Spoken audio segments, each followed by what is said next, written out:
museums ban food and beverages around the exhibits, but here at the Shin-Yokohama Raumen Museum in Japan, the food and beverages are the exhibits.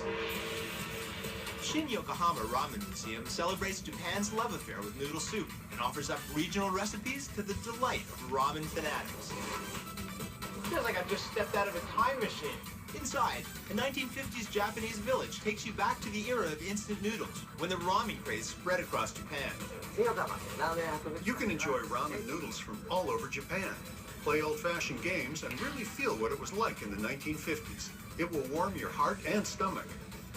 And this map shows you all the distinctive types of ramen that are made around the country and the specific region that they come from. Shin-Yokohama ramen is great because it allows people who visit here the chance to take a cuisine trip through Japan, try all kinds of different ramen in one stop.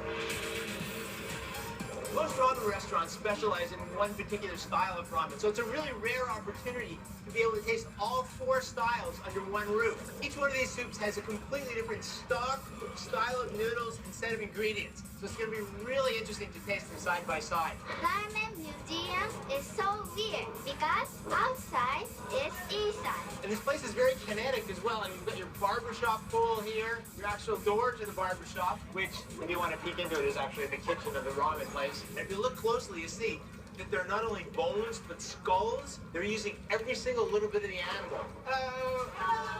Over here, there's another ramen shop. This stock's being made with a completely different technique. And it's full of chicken bones, pork bones, tiny little dried niboshi fish, and ginger. Are you planning to eat your way around the whole museum? If I can hold that much food, maybe. And hey, look, it's another ramen shop. This is a cauldron of bubbling chicken feet, to which this gentleman has just added some onions and some garlic and some ginger. He's going to add a tea bag full of dried sea bream, just to add one more layer of flavors to this broth.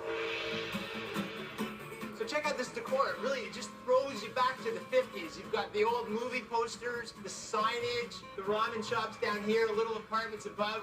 And look at this. You've even got a little bit of laundry hanging out here to dry. And this is a public bath. You can actually hear people washing themselves.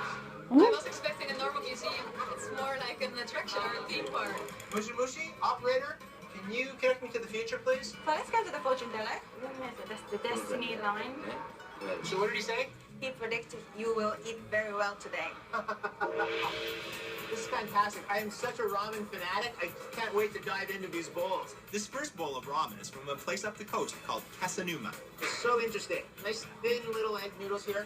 It's a very elegant chicken broth with slight overtones of ginger and just a little bit of fishiness. It's really pleasing. This pork is so nice. The fat just melts on your tongue.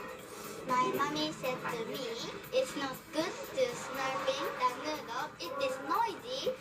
I find it very hard to believe anyone could eat ramen without slurping. Come on. This is how you do it.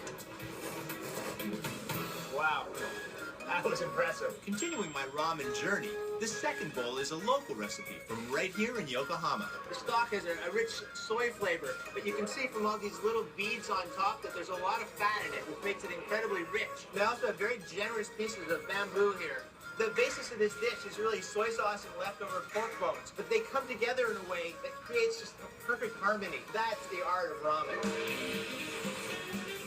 How fantastic is this? It's build your own box of ramen noodles. You start with your bases, your different oils and flavorings here, and then a whole selection of fresh noodles in a box that I can customize with my own photograph. I think I know what I want.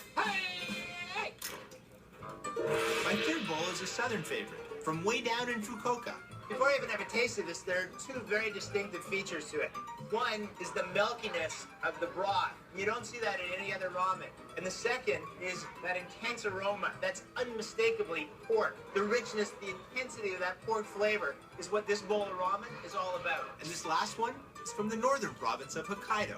Every single component of this bowl of miso ramen is completely different from these other three bowls. For starters, there's this thick layer of pork fat that floats on top of the bowl. Its main intention is to preserve the heat of the soup, but also, of course, as we all know, fat is flavor.